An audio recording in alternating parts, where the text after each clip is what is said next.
A Dark Night in Ba Sing Se by MuffinLance. Read by My Lost and Found.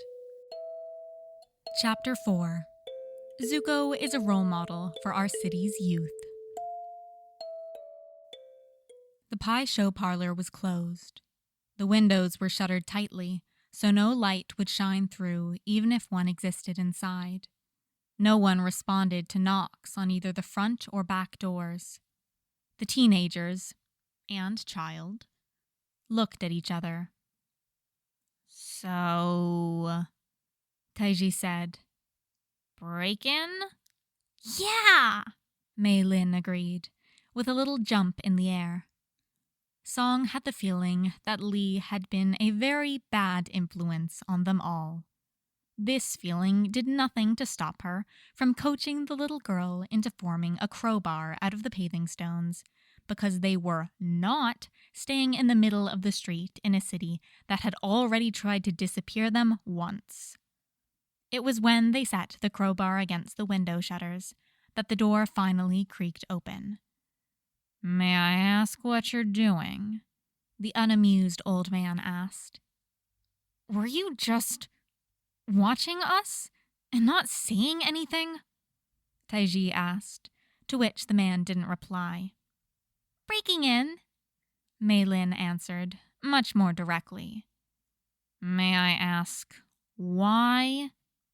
"Junior sent us," Song said. "Kishin," a voice sing-songed. "Kishin, come on, buddy. You drunk on the job or what?" Kishin groaned and swatted blearily at the hand shaking him. The weak moonlight stabbed at his eyes as he squinted up at the faces of Lei Shu and Sang Lin. Behind them was a warehouse, open and empty, and something about that seemed important to him, but remembering hurt. "Not on duty."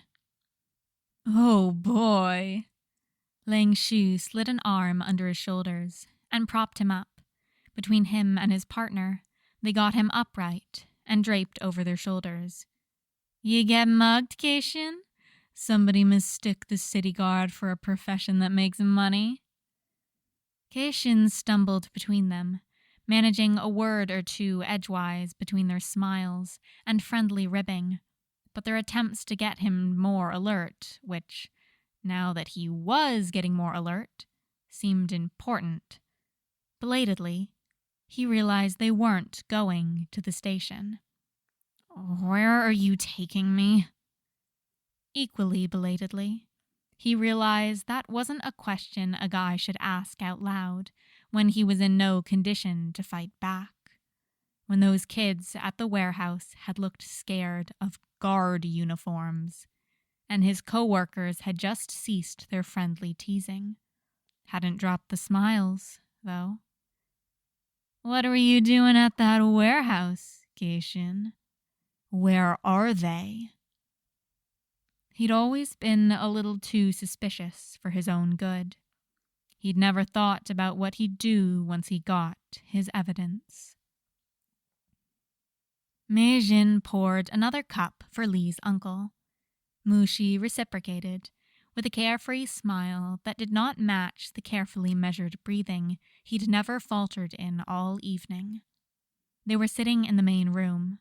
The detectives' desks were largely empty for the night, and most of the night shift were out on patrol.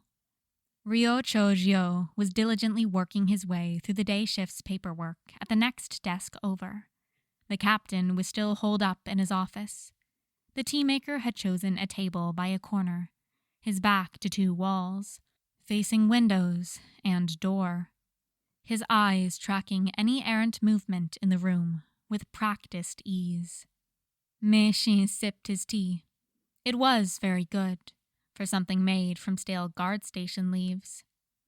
Lee's uncle had dealt with his latest pot with an air of a practiced master, each step in its place and time, with a self-amused quirk of lips that implied he was well aware he was doing this at an old table in the corner of a guard station. The only part of the ceremony he'd done strangely was the spark rocks. He'd flick them together over the brazier only 3 times instead of the traditional 4. North, south, east, west. Air, water, earth, fire. Some newer schools had made a point of leaving off that last. Mei Xin set his cup down and gave it a quarter turn to advance to the next cardinal direction, the next element. Tea ceremonies were about harmony and unity. Mei Xin still flicked his spark rocks 4 times when he led. Some schools were simply unused to incorporating spark rocks into their ceremony. "You are a man of few words, Detective Mei Xin," Mushi chuckled. He set his own cup down and turned it. There were no calluses on his hands, from soldiers' swords or scribes' pens or fishermen's nets. Mei Xin picked up his own cup again and sipped.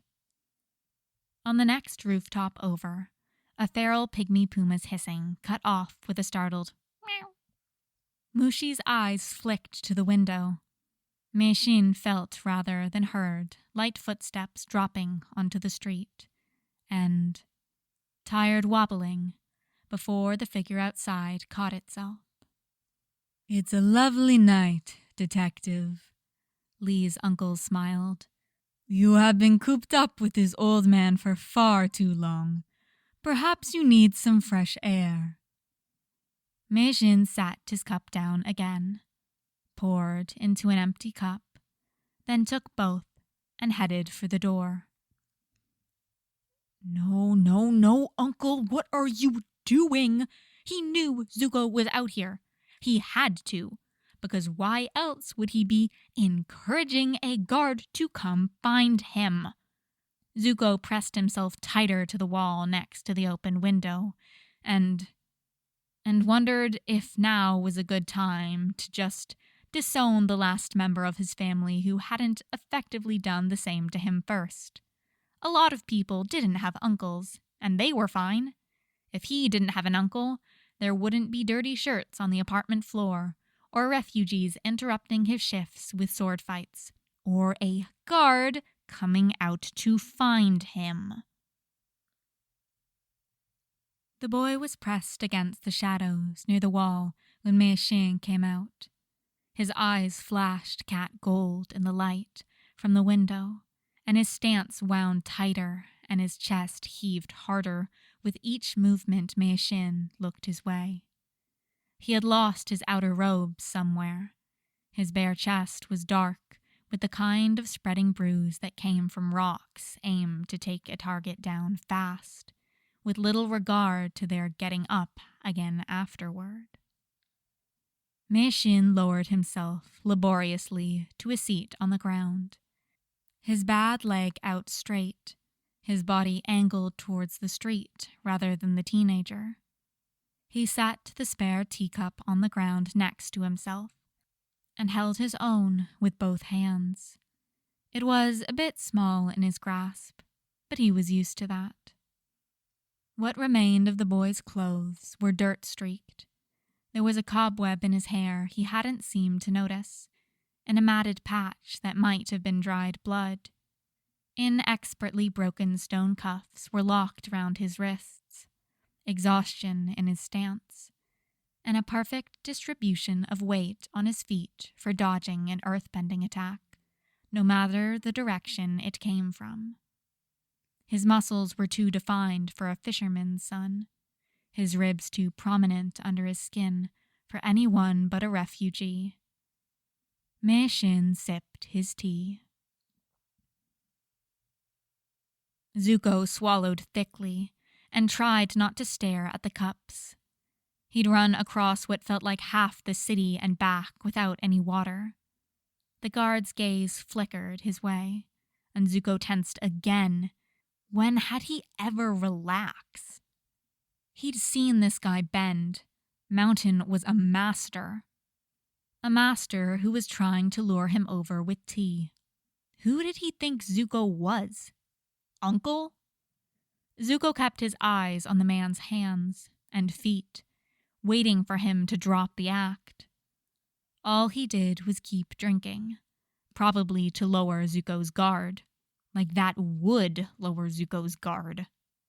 The man wasn't even looking at Zuko, like he didn't consider one teenager a threat, like Zuko couldn't do anything. At least that meant the mountain didn't know he was a bender. Probably. Or maybe he was just that good himself. He'd sunk those guys back at the abandoned house into the ground with a sweep of his foot. All of them, in one motion.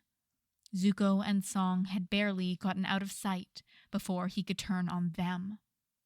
"Your uncle is inside," the mountain said. "How stupid does everyone think I am?" Zuko snapped, more loudly than he should have. "Just because you have a hostage doesn't mean I'm just going to walk in again and..." Not twice in one night, anyway. He wasn't that concussed.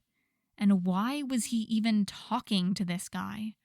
If Zuko had heard Uncle talking, then Uncle had to be able to hear him talking. Zuko edged a step closer to the window frame, and closer to the mountain, and closer to the teacup.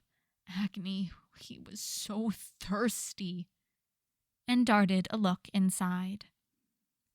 Uncle was smiling, right up until he caught sight of him. Zuko glared at his smile, and his teacup, and his perfectly relaxed, having a fine night posture. Why was he glaring at Uncle? When did he take his eyes off the earthbending master? The mountain was still holding his teacup. He hadn't moved. "Uncle," he hissed, not taking his eyes off the gigantic bender he'd forgotten for 3 seconds. "We need to go." Go as in leave the station, and their apartment, and their jobs, and whatever disaster this fresh start had been. They needed to leave, Ba Sing Se. "Nephew?" Uncle asked, and Zuko was pathetically grateful he'd said nephew instead of Lee. He was not having a Lee sort of night. "What happened?" Uncle's voice was close now, right on the other side of the window. If it wasn't on his left side, he'd be able to see him from his peripheral vision. "We need to go now," Zuko said, because he wasn't about to start explaining how much he knew about the corruption of the local guard, with the most physically intimidating guard he'd ever seen sitting right there. Maybe this guy was clean, but clean or dirty, he wasn't taking any chances on being held for questioning. "Please, Uncle." "All right, nephew. I will come outside and we can talk about it." He said it like he was trying to calm an ostrich horse that had been spooked by a mouse hopper. He said it like, "We need to go now," was a topic open to reasonable debate. But he was moving towards the door, which was the right direction. So Zuko just needed to find a way to edge around the mountain, to meet him, and then he could drag him and run. The mountain was still holding his ridiculously undersized teacup and not looking at Zuko. Like if he could avoid eye contact, then Zuko would forget he was there. The street was really narrow, and just because the man wasn't moving right now didn't mean he wouldn't the instant Zuko got closer. The station door opened, and Uncle stepped out. He walked right past the giant guard like, of course the man wouldn't attack him. He came to Zuko's end of the alleyway and hugged him, and Zuko only realized that he'd let his face drop onto Uncle's shoulder and let himself hug the stupid tea-obsessed old man back. He didn't even know for how long. When the mountain spoke. "Would you like me to take the cuffs off?" "Stay away!" His fingers curled into the back of Uncle's shirt. He glared, but the giant guard wasn't even looking at him. He kept glaring, just on principle, and kept letting Uncle hold him because he wasn't sure he had the energy to pull away. He was just so tired, suddenly, and Uncle was warm and safe and right there, even if right there was outside a guard station in an enemy nation. "Nephew, why are we leaving the city?" Uncle said into his good ear, his volume chosen for exactly how good he knew his nephew's hearing to be. Zuko nodded into his shoulder. "I'm sorry," Uncle said, and Zuko didn't understand why he would, or why he wanted to say it back. "You shouldn't be sorry. I should be. I screwed everything up when I took that guard's swords instead of letting them fight for me.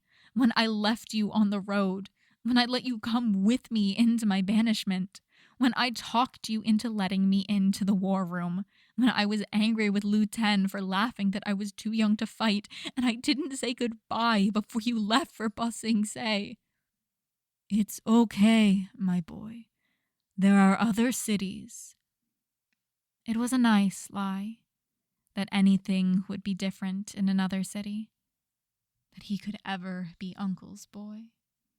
"But before we leave, perhaps you could tell me what happened. I sense it involves the guards, and I need to know if I must burn this station to the ground." Uncle's beard tickled at his cheek. Zuko could feel his smile. The not nice one that surprised the people who didn't see the dragon's coils under all the tea and laughter. Somehow, he let Uncle convince him to sit down. Somehow, he didn't tackle Uncle to the ground when he stood up and went to the mountain, too close, and brought back the spare cup of tea the man had brought out, which had been for Zuko all along. It wasn't just a second cup because the man was so big he needed two. The cup was really small and gone really fast, and he was coughing a little and somehow thirstier than before he drank. The giant guard very slowly stood and very carefully turned back to go inside, and very ridiculously held a full teapot out the open window for Uncle to take. He didn't come back outside. A paranoid look through the window showed him on the far side of the room, keeping the handful of late-night guards from getting any closer to this conversation. Zuko sat back down. He talked in fits and stutters. Uncle listened and kept his teacup full. It still just tasted like water that someone had ruined with leaves, but it was warm, and he was cold, and there was a lot of it. He almost wasn't thirsty by the time he was done talking, but he must have still been a little, because his voice had cracked when he had talked about Song disappearing into the station and her mother walking away without knowing she was there, and a warehouse where everyone was desperate and young and too pretty under the refugee dirt. "It seems unlikely that all the guards in the city would be aware of this," Uncle said, stroking his beard. It sounded as pleasant as always, but he had taken a few extra breaths between when Zuko stopped talking and he started replying, which meant he was calculating the percentage of the city he needed to cleanse with fire. "They might not be. I don't think that knife guy was. I just couldn't be sure." "If the captain of this station was in on this, I do not think he would have taken your dear uncle along when he also arrested you. He seemed sincere when he spoke with me.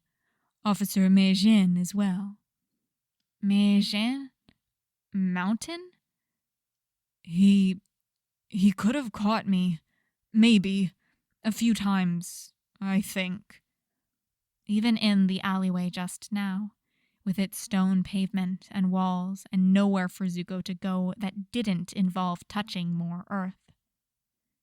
"If you do not feel safe in this city, we will leave it," Uncle said. "I don't believe the guards here will stop us. Perhaps my Pai Sho friends could even help these new acquaintances of yours to leave, as you'd hoped. But it would not be safe for them to travel with us, even if we had the resources to support them." "I know." Zuko ran his fingers through his hair, wincing when he touched his new scab. "But they need help, and I don't know. What should I do, Uncle?" "Perhaps we should put a little faith in the officers of this station. It may be that they will surprise you." "I've had too many surprises tonight," Zuko grumbled. But if these guards didn't help, if they turned on him and Uncle, well, he and Uncle made a much different target than he and Song, and Uncle still looked a little like he wanted to burn something. "I don't know any juniors," the old man said through the crack in the door. "Who knocks at the garden's gate?" The teenagers and child exchanged looks. The Pai Sho parlor did have some potted plants out front, but it was hardly a garden. "His real name is Lee," Song said. The man did not look impressed. "His uncle is, mushy," Malin supplied, with great confidence. "He likes tea." This was apparently a cause for recognition. "Mushy?" An immediate scowl. "Mushy wouldn't send you here." "That's what we've been trying to tell you," Taiji said. "Mushy didn't. Junior did. He said you could help." Could and would were two very different things. The man shut the door on them. "Junior said to wait here," Malin said, crossing her arms. "Break in?" The teenagers looked at each other and at the dark street, where they were uncomfortably exposed, and at the shop they knew Junior would meet them at, and they'd figure something from there because Junior. Song fit the crowbar back to the window. This successfully convinced the scowling old man to let them use the front door. The hushed conversation from outside the station's window had died away. Mei-jin continued helping their rookie with the looming stack of paperwork. There were footsteps over the ground, one heavy set and even, the other light and hesitant.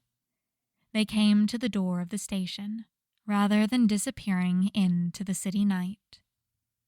He did not look up as the boy came inside, a step ahead of his uncle as if to shield him.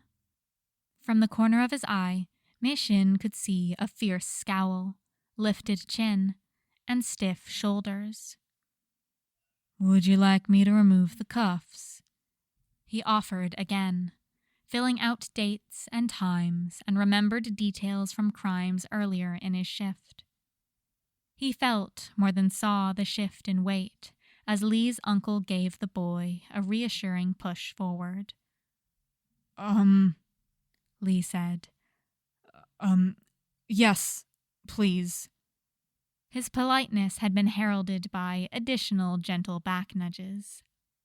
Mei-jin finally made eye contact with the boy. He set down his pen and stretched out a hand, palm up. It took a moment for Lee to realize what he was getting at. The boy narrowed his eyes and set his jaw. Finally, after another of his uncle's light nudges, he walked forward, offering one wrist out. Mei-jin brought up his other arm and closed his hands together over the cuff and two thin wrists underneath. The stone fell away in two clean halves.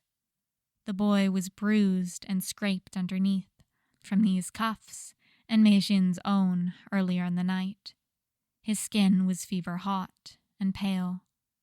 Neither of these seemed a sign of illness. The other wrist was tentatively offered, the other cuff removed with equally little fanfare. The boy looked down at his free hands, like he wasn't quite sure what to do with them now.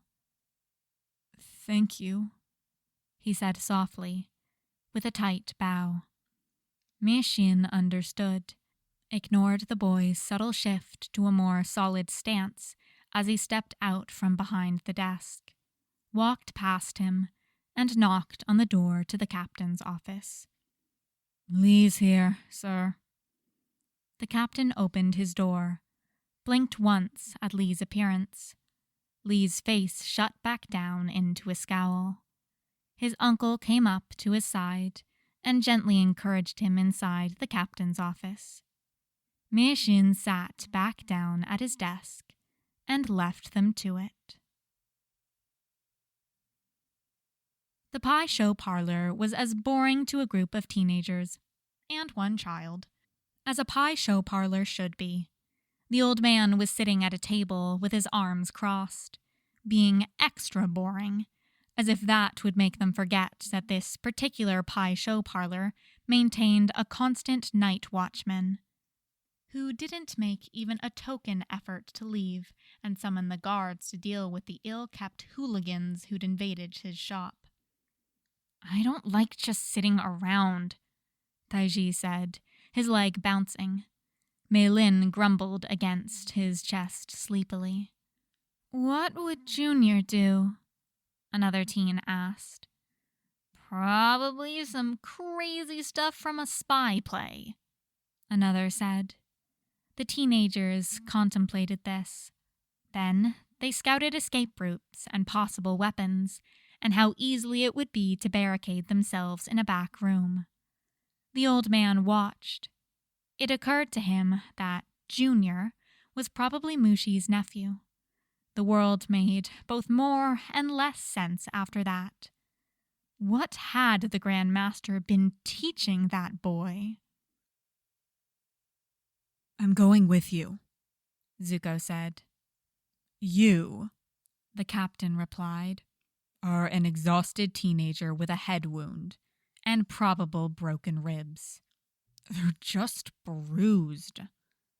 The captain seemed to take it as a sign of his head wound and or extreme exhaustion that Zuko didn't understand his logic. But it was adult logic. The kind Uncle was always trying to "a man needs his sleep" onto him. They were just walking across town. He'd done more, feeling worse. And apparently he'd said that last part out loud, which maybe was the head wound talking. The captain let out a slow breath, then returned to his imitation of an unimpressed wood block. "I've sent for our doctor. You will remain here and see her when she arrives. You are free to use our washroom or the spare beds in our barracks while you wait. We will bring back your friends. Trust us." "They aren't my friends," Zuko said, and the captain looked at him. "Yes, sir," Zuko said, channeling his inner Lieutenant G. The chair under him creaked insolently as he shifted his weight. The captain narrowed his eyes. "You will stay here." "I heard you the first time," Zuko said, in the nonchalant agreement of teenagers everywhere. The captain gathered his men, more than Zuko thought he should bring if he wanted to be trusted. But apparently, he didn't want to walk into a corrupt precinct without ample backup. Zuko sat in a chair and glared at the wall as they left. Uncle made tea, so that Zuko could refuse it. This reassured Iroh that his nephew was already recovering from the night's trauma. "Is that the washroom?" Zuko asked the rookie cop the guards had left behind to supervise.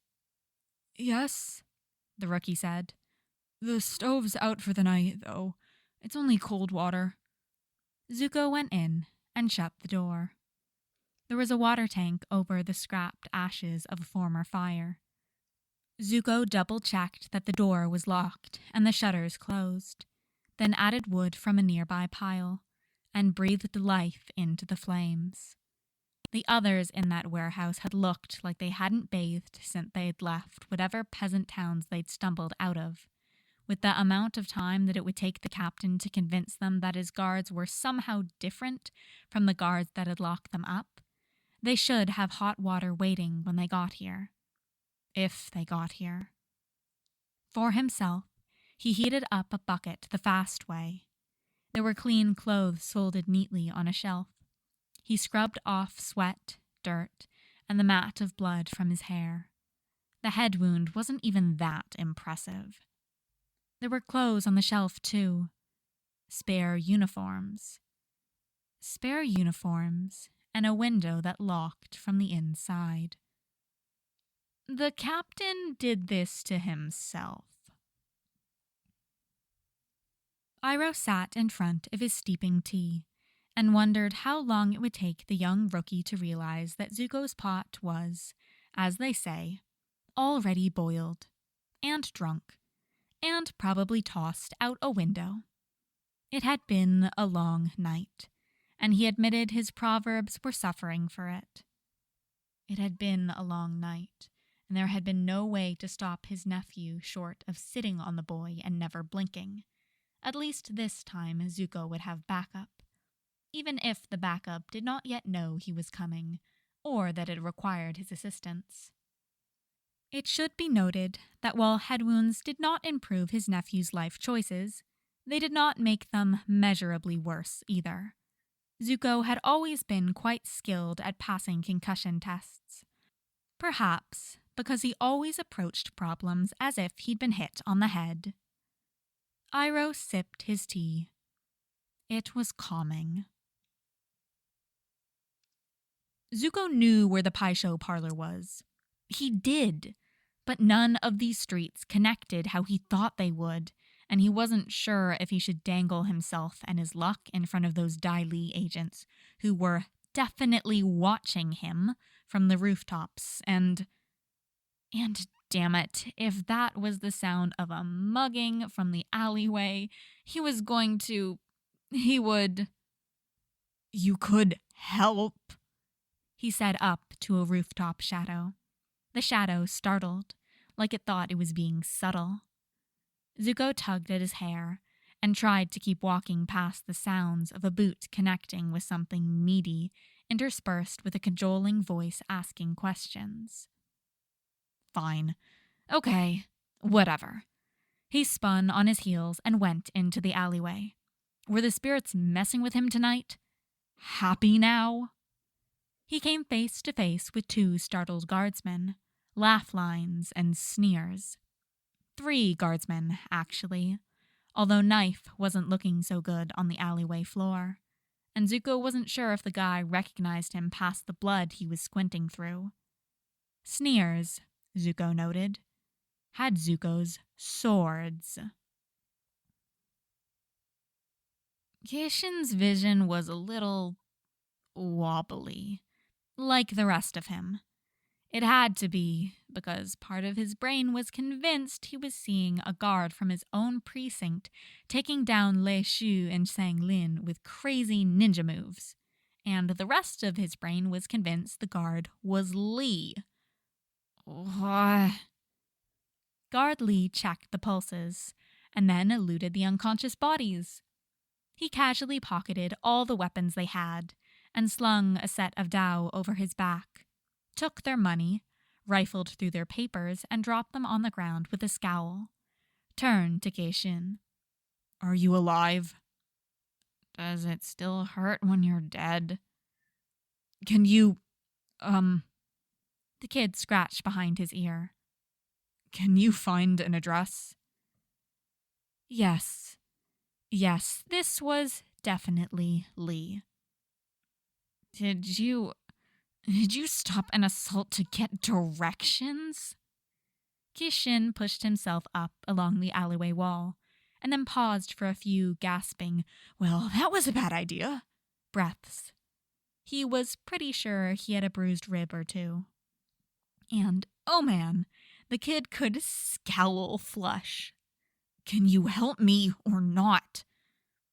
"Thought you promised me you'd go back to the station." That seemed real important to fixate on right now. "I did," the kid said, with as much insulted pride as could possibly fit in a 16-year-old.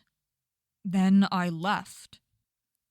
"That is not how promises work." Keishin's ears were a little addled, too, because he thought he heard the kid mutter, "Tell that to the Avatar." Didn't really have time to process the thought properly, though, because he was getting dragged up to his feet, and he was in no way ready for that. "Ow, ow, ow. Watch the ribs. I think they're..." The kid pressed a hand against his side and scoffed. "They're just bruised." "Also a head wound." "I have one too. Stop being so dramatic." Zero sympathies were given. He rattled off a clearly memorized address and looked up at Keishin expectantly. "Isn't that a pie show parlor?" Keishin asked, grudgingly allowing his arm to be wrapped over the kid's shoulder. Lee was just short enough to be optimum leaning height, and way more solid than he'd expected from a scrawny refugee. What was this kid? A bag of solid muscles and pointy bones? "Can you take me there without kidnapping any children?" Keishin really wished that didn't make sense to him. The teenagers, and one very sleepy child, had also set up watches at various windows. It seemed like a junior thing to do. The city guards walked straight up to the front door, because they were allowed to go wherever they wanted, and no one would question them hanging out in front of a pie show parlor in the middle of the night, or arresting a bunch of half-dressed teenage refugees who'd broken in. No one would really question where the refugees went after that, either. The old pie show man had quietly slipped out the back the second he saw the guards. They probably should have done that, too. But where would they go? And how would Lee find them if they ran? One especially giant officer smoothed out the damage Mei Lin's crowbar creation had done to the street. Then he lumbered off to block the back exit, which still left a lot of windows, but those would be harder to get through fast, and they didn't know how many other earthbenders were in the group. Their apparent leader knocked. "This is Captain Dua of the 41st Precinct. We are here to help. Your friend Lee sent us." "How stupid do you think we are?" Taiji shouted through the closed door. It seemed like a junior thing to say. The captain let out a slow breath, because it was. Mei Xin stood behind the parlor's back exit, trusting his mere presence to be an effective deterrent to anyone considering running in this direction. Two sets of footsteps approached from a side street. One was shaky and dragging, the other patient, light, well-rooted, and also shaky, but hiding it much better. He nodded as his partner came into view, arm slung over a scowling Lee's shoulder. Keishin flopped around his hand in what might have been a wave. "Evening, partner. Nice of you to stay at the station instead of coming to back me up. Definitely was fine on my own." "Take this," Lee said, and shrugged out from under the taller man's arm. Mei Xin stepped forward to catch Keishin as the man slumped, in the same manner as a wall might. "Ow! Frickin' ow! Broken ribs, kid!" "Bruised," Lee snapped back. He lifted his gaze up, and met Mei Xin's eyes. One hand was rubbing circles around his other wrist, where the cuffs had been. "Are they inside?" Mei Xin nodded. Can I go in, or are you going to stop me? There was a significant amount of bristling wasted in this question. Mei Xin stepped aside. Li edged around him and tried the door. It was both locked and barricaded with something heavy on the inside. Huh, the boy said, almost approvingly. And then he jumped to catch the roof overhang and pulled himself up and out of sight. Huh, indeed. Say it, Mei Xin said, still leaning against him. As always, Mei Xin was unclear on what emotions his partner was currently projecting onto him. Okay, the wiry man continued with a growl. So if he saw someone getting worked over in an alley, he wouldn't just keep walking. Are you happy? Why was he wearing a guard uniform? Mei Xin asked. I thought you would know. Mei Xin didn't. Or perhaps he did. They had, after all, left Li unattended at the station, and the boy had needed new clothes. Zuko found the roof vent and dropped inside. He managed, barely, to not get brained by Song's pie showboard, but he didn't see the rock-covered fist to his kneecap coming until too late.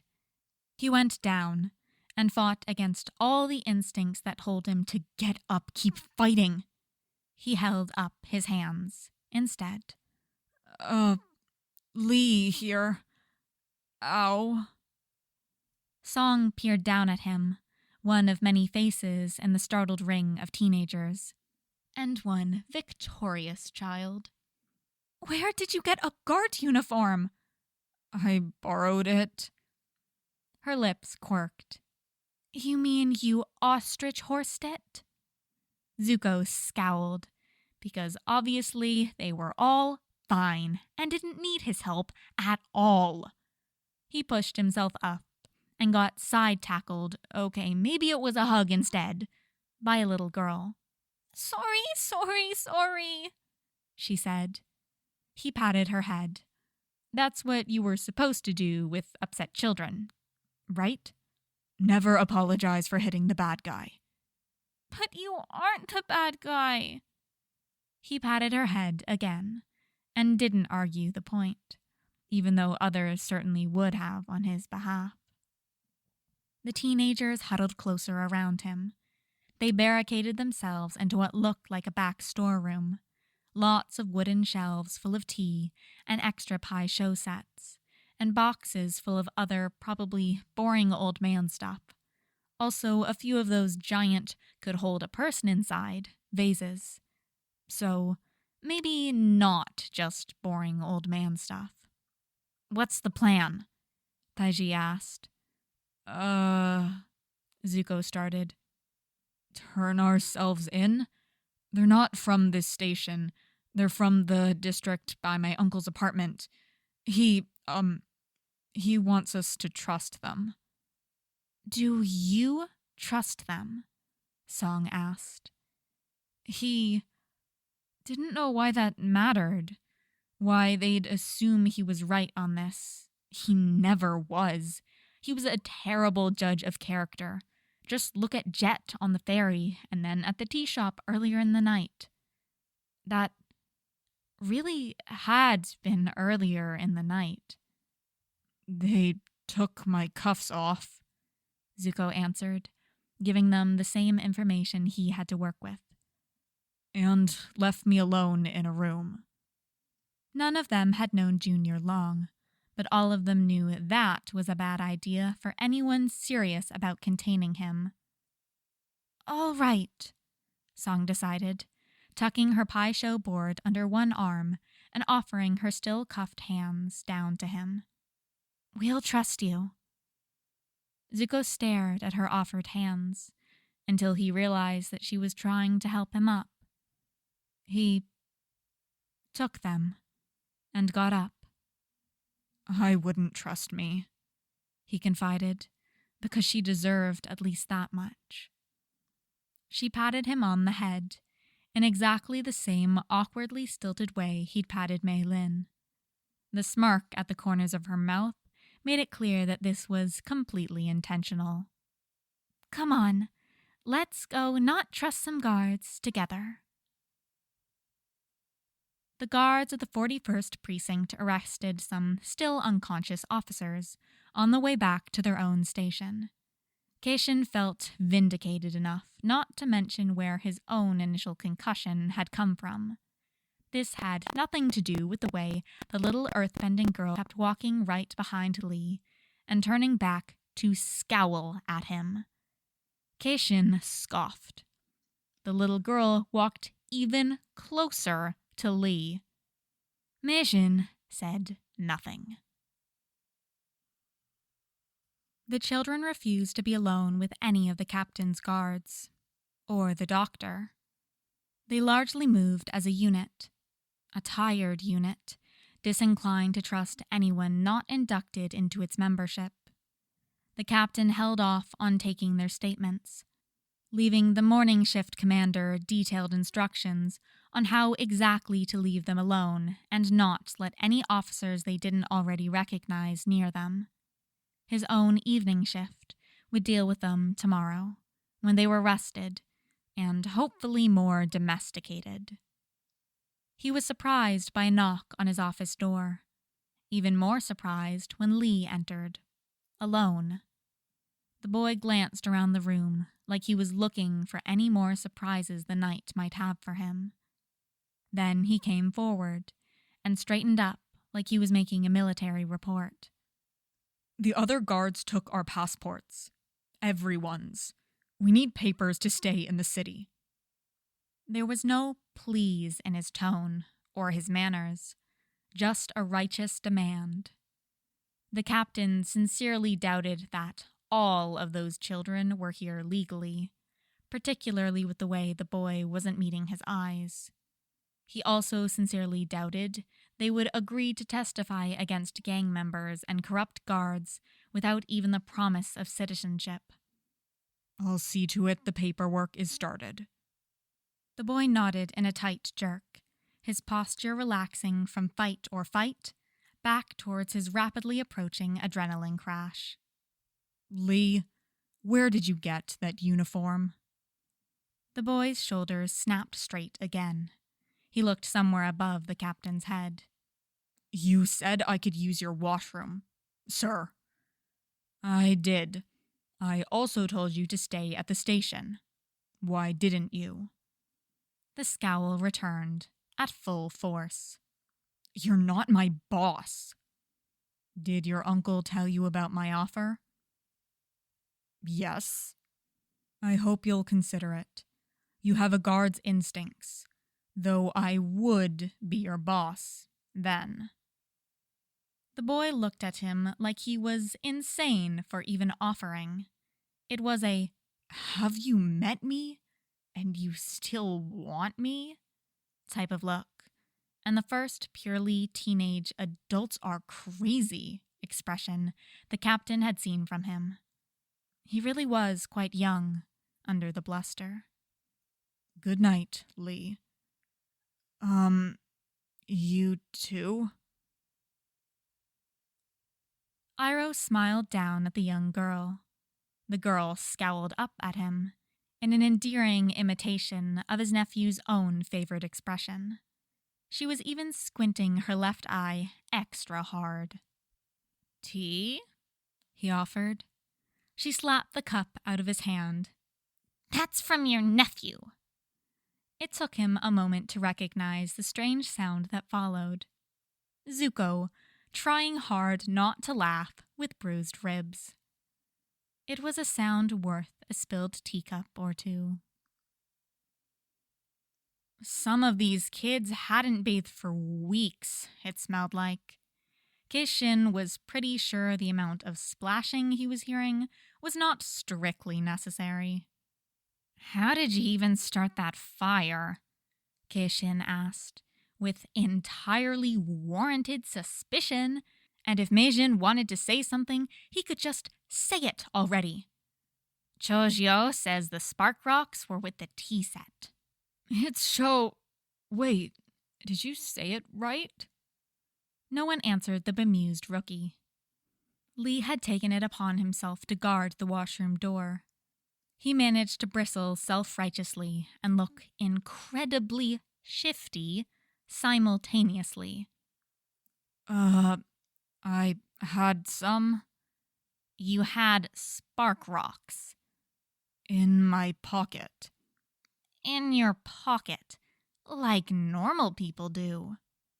The kid flushed and fished a pair of spark rocks out of his pocket, which he held up in silent yet inexplicable proof.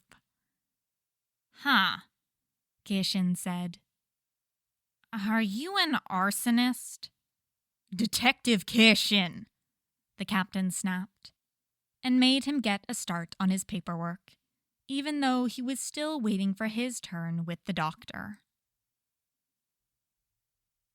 The guard station had a small attached barracks for guards too tired to make it home safely, ones going straight from a late shift to an early one, or just anyone that would rather spend their lunch break sleeping than visiting a food cart.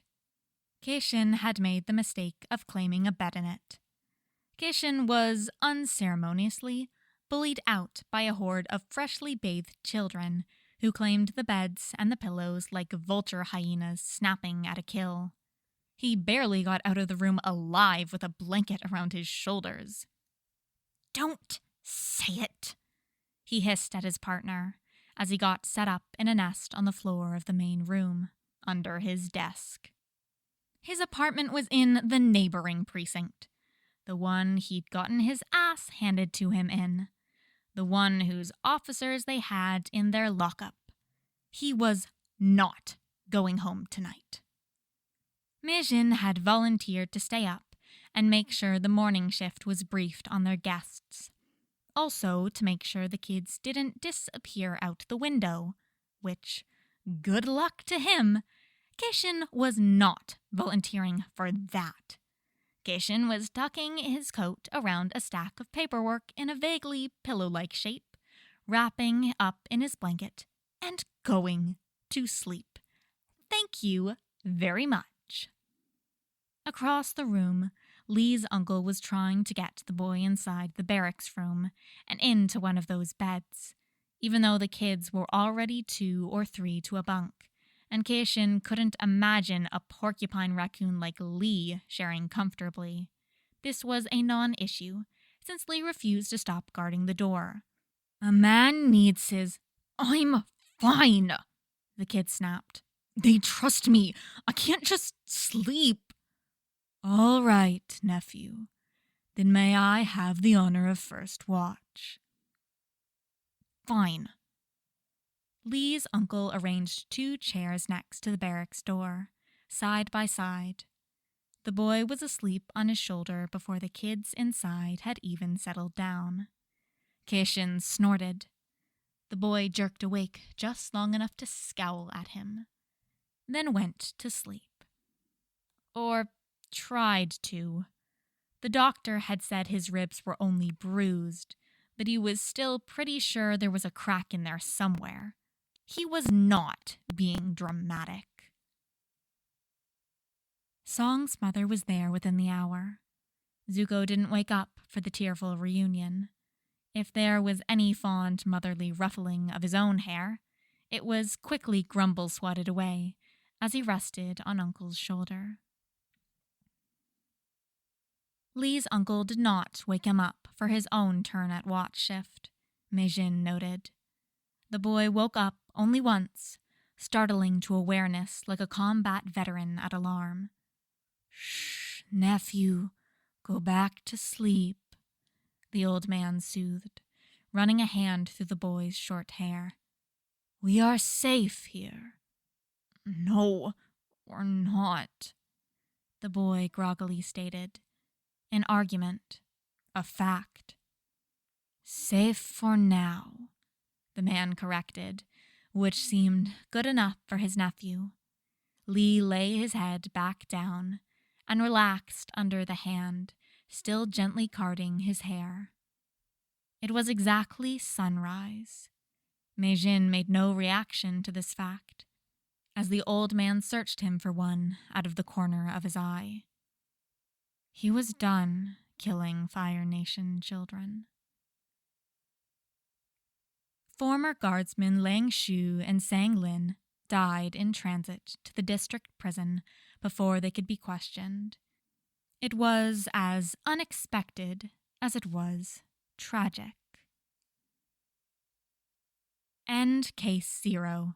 Prologue. Scared Straight. Meanwhile, What even was that? the young Daily agent asked. The guard's problem, his senior partner replied, with no conception of how very wrong he was. End Case 0. And that is it for this first work in the series. That was so fun. I loved rereading this.